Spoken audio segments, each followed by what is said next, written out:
गणेश ज्ञान का प्रतीक है। और ध्यान देना, गणेश जी विघ्न करने वाले देव भी हैं और विघ्न को हरने वाले देव भी हैं। विघ्न करता भी है और विघ्न हरता भी है। श्लोक है ना उनका, विघ्नेश्वराय वरदाय सुरप्रियाय लंबोदराय सकलाय जगद्धिताय नागाननाय श्रुति अग्नि विभूषिताय गौरी सुताय गणनाथ नमो नमस्ते। और गणेश की पूजा होती है। गणेश की पूजा का मतलब ज्ञान की पूजा, सर्वप्रथम ज्ञान की पूजा है। इसलिए हमारे शास्त्रों में कहा है, राजा स्वदेशे पूज्यते और विद्वान सर्वत्र। विद्वान की पूजा सब जगह होती है। इसीलिए श्रद्धा श्रोता में हो और वक्ता में विश्वास बोले तो इस ज्ञान यज्ञ में ज्ञान प्रकट होगा, तब ज्ञान प्रकट होता है। हमें प्रकट करना है इस ज्ञान यज्ञ में ज्ञान को। हम लोग अज्ञान के कारण उस परम तत्व को देख नहीं पाते। जब तक हमारे अंदर इच्छा जिज्ञासा नहीं होगी, हम कितना भी घोट करके पिला दें लेकिन बिल्कुल नहीं पी सकते। जब तक आपके अंदर सत्य को जानने की इच्छा जागृत नहीं होगी, तो मैं सत्य को कैसे बता दूं? सत्य को बताया नहीं जा सकता। सत्य तो अनुभव की चीज है। बस अज्ञान को हटाओ, सत्य अपने आप दिखाई दे जाएगा।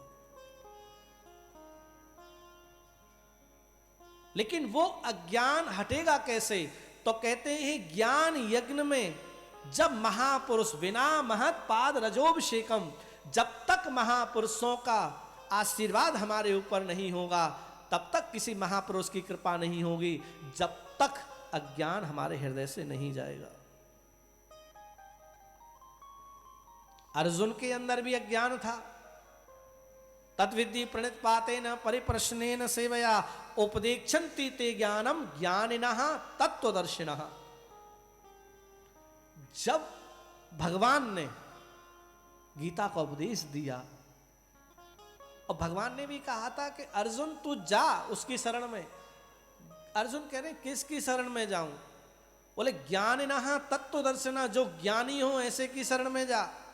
बोले ज्ञानिनः तत्वदर्शिनः मतलब ज्ञानी हो केवल इतना ही नहीं, जिसने उस परम तत्व को जान लिया हो ऐसे की शरण में जा। जान करके रुक गया हो केवल उसके पास ही मत जाना, और आगे भी जाना है।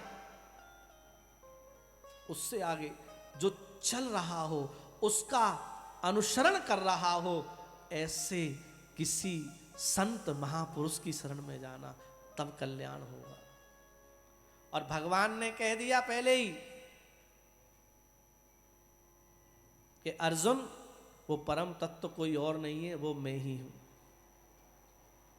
भगवान की शरण में जाए।